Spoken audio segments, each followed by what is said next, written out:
Hello friends, James Stephenson, wishing you a happy Thanksgiving on this Thanksgiving episode of Breakfast with Loki. Let's grab Loki some breakfast, say hi to Loki, and I'll tell you what I'm thankful for as Loki eats his breakfast by sharing a tweet that I saw on Twitter, which is the best place to see tweets.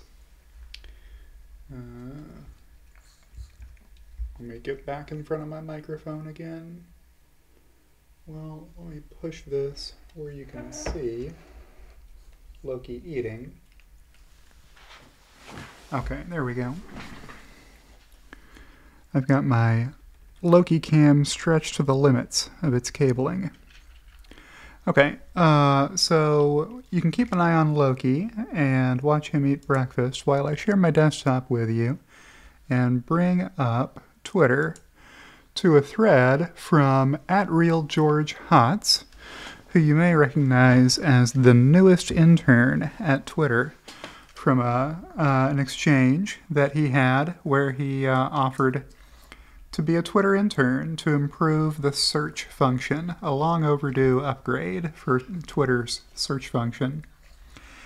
And he tweeted 7 hours ago, so, midnight-ish Pacific. Every tech product you use came out between 2000 to 2010.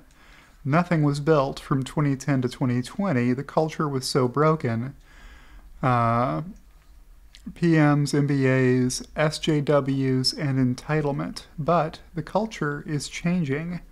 Wild things will be built in the next 10 years. Are you in or out? So he's talking about working for Elon Musk and how the culture is different. So he got lots and lots of responses from people listing off things that, technology has progressed since 2010. Well, yeah, lots of progress has been made since 2010, right? So he clarified a little further down after this suggestion about contemporary AI, transformers, diffusion, etc., such as your startup is doing, came out between 2010 to 2020.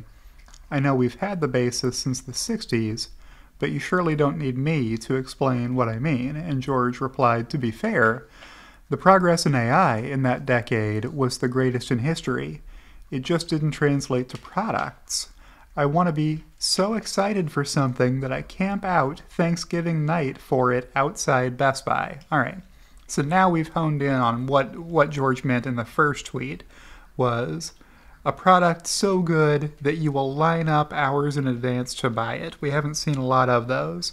So I wanted to remind George of what I'm thankful for, which is a product that I use that came out between 2000 and 2010 by saying people camped out to buy a Tesla Model 3 in April 2016, April 1st, I think, without even having seen it revealed yet.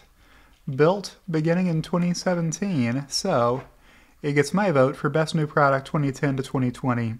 I mean, so many revolutionary things about the Model 3, but the one that fit in the tweet was it proved that an EV with no binnacle, just one screen in the center, could be the best car, period. Not the best EV, but the best car overall. You would rather have this EV than an internal combustion engine luxury car in its class. And pave the way for Model Y. So what did I include here as my visual aid? These are global plug-in vehicle sales of top models from January through September 2022. So far this year, which plug-in vehicles are selling best?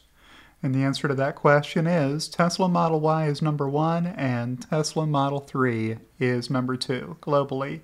Even though they're including stuff on here like the Wuling Hongguang Mini EV with a starting price of $4,200 and no airbags, right?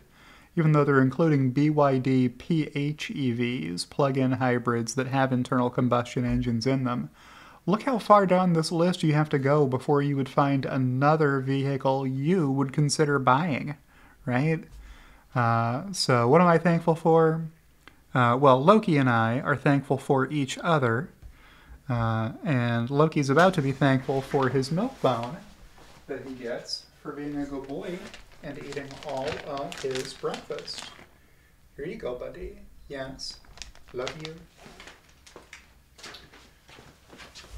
So Loki and I are thankful for each other, but more importantly than that, we are thankful for the team Elon Musk put in place at Tesla, who have been producing and selling more vehicles every year for many, many years, and are now selling the #1 and #2 electric vehicles in the world as of this year. And with global expansion continuing, expect that lead to continue into 2023.